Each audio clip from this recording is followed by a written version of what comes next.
ভাই, এক একজন মানুষ এক একটা রাজনৈতিক দল করে, এটাই হলো মানুষের পার্সোনাল বিষয়। একটা মানুষ কেউ আওয়ামী লীগ করবে, কেউ বিএনপি করবে, কেউ জাসদ করবে, কেউ বাসদ করবে, কেউ জামাত ইসলাম করবে, কেউ হেফাজত করবে। এর মানে এটা নয় যে একটা দল বিলুপ্ত ঘটায় চলে গিয়েছে, একটা দল ধ্বংস হয়ে গিয়েছে, বা একটা দল পরাজয় হয়ে গিয়েছে। এখন আমরা বাকি দল যারা আছি, আমরা সুবিধা গ্রহণ করব, তাদের প্রতি জুলুম করব, অন্যায় করব, অত্যাচার করব। এর মানে এটা নয়।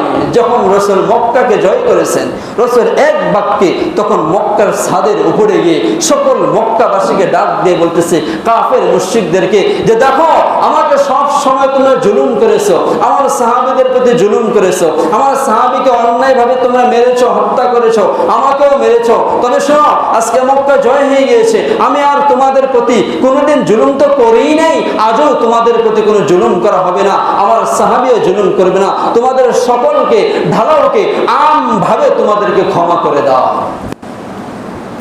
এটা হলো রাসূলের আদর্শ। লাকাদ কানা লাকুম ফি রাসূলিল্লাহি উসওয়াতুন হাসানা। আর আমাদের মাঝে এই আদর্শ নাই। আমাদের মাঝে হলো যে আমরা একটু ফাঁকা ফিল পেয়েছি, ওনার বাড়ি ঘরে ভাঙো, ওনার গাড়ি জ্বালিয়ে দাও, ওনাকে পুড়িয়ে দাও, ওনাকে সারখার করে দাও। আরে ভাই, আপনি কোথায় মারতেছেন, কোথায় আঘাত করতেছেন? আপনি কি জানেন যে আপনার টাকায় আপনার সম্পদ গড়া হয়েছে, আপনার টাকায় আপনার দেশের সম্পদকে গড়া হয়েছে? আপনি গাড়ি জ্বালিয়ে দিচ্ছেন, বাড়ি জ্বালিয়ে দিচ্ছেন, অমুক সম্পদ ধ্বংস করে দিচ্ছেন, অমুক শোরুমে আগুন লাগাই দিয়েছেন, অমুক মার্কেটে আগুন লাগাই দিয়েছেন। আপনার টাকাই তো সেগুলো হয়েছে। এখন আপনার সম্পদ যে আপনি নিজে এই যে জ্বালাই করে সারখার বানাই দিলেন, এখন এই ঘাটতিগুলো আপনার পকেট থেকেই তো আসে, আপনার পকেট থেকেই তো ভরতে হবে। একবার কি আমরা চিন্তা করেছি আমার নিজের ঘর আমি নিজে আগুন জ্বালাবো? না। যেমন আমার নিজের ঘর আমি নিজে আগুন জ্বালাবো না, ঠিক তেমনি ভাবে আমার দেশে কি হয়েছে না হয়েছে, হ্যাঁ একটা যেহেতু সীমা লঙ্ঘন বা একটা যে কোনো হয়ে গিয়েছে, একটা দুর্ঘটনা হয়ে গিয়েছে, একটা অ্যাক্সিডেন্ট হয়ে গেছে, এর মানে যে আমি অ্যাক্সিডেন্ট হয়ে গিয়েছে, ফাঁকা ফেল পেয়েছি, এখন আমি একটা আমার মতো করে চলবো, বিষয়টা এমন না। কারণ 18 কোটি এই দেশের মধ্যে 18 কোটি মানুষ রয়েছে, বিবেক কারণ নষ্ট হয় নাই। বিবেক কারণ না, 1 কোটি মানুষের বিবেক নষ্ট হয়ে গিয়েছে, বাকি 17 কোটি মানুষের বিবেক তো নষ্ট হয় নাই। এজন্য ভাই, যাওয়ার উপরে করা যাবে না, কারোর প্রতি আঘাত করা যাবে না, কারোর প্রতি জুলুম করা যাবে না। এটা রাসূলের আদর্শ না। রাসূল মক্কা জয় করেছেন, সবাইকে ঢালাওভাবে মাফ করে দিয়েছেন। সাহাবীগুলো বলতেছে, ইয়া রাসূলুল্লাহ, এটা কেমন আদর্শ? বলে এটা লাকাদ কানা লাকুম ফি রাসূলিল্লাহি উসওয়াতুন হাসানা, এটা মুহাম্মদের আদর্শ। মুহাম্মদ যদি কাফের মুশরিকদেরকে কতল করে ফেলে, ধ্বংস করে ফেলে, তাদের বাড়ি ঘরকে আগুন জ্বালিয়ে দেয়, তাদেরকে আঘাত করে থাকে, তাহলে আমি কার কাছে ইসলামের দাওয়াত নিয়ে যাব?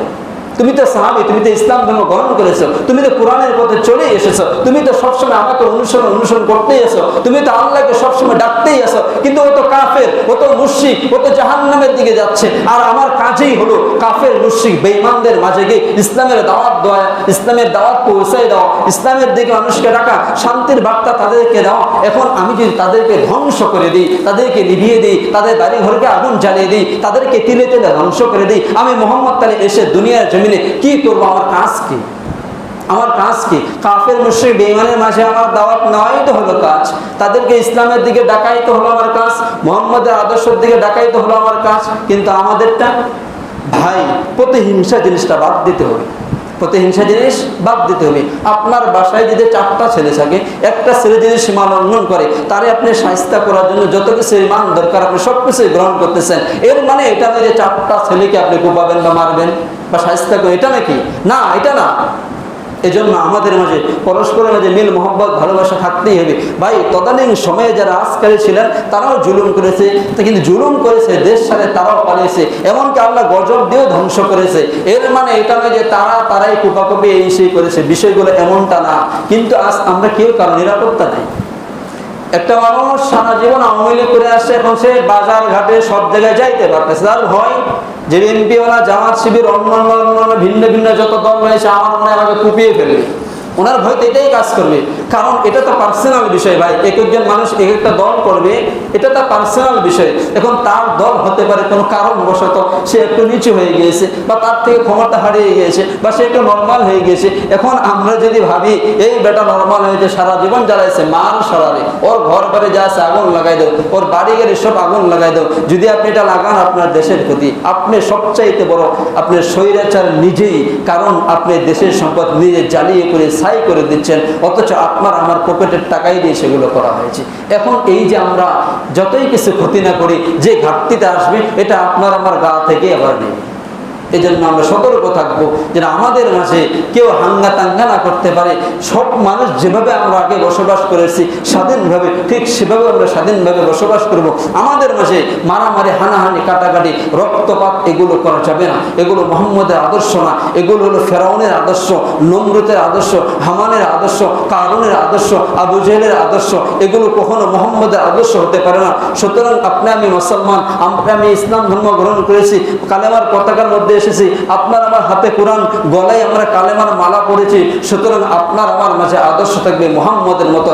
এক ভাই মিলেছে, তাকে পিঠের মধ্যে হাত দিয়ে বলবেন, ভাই ব্যথা পেয়েছেন নাকি?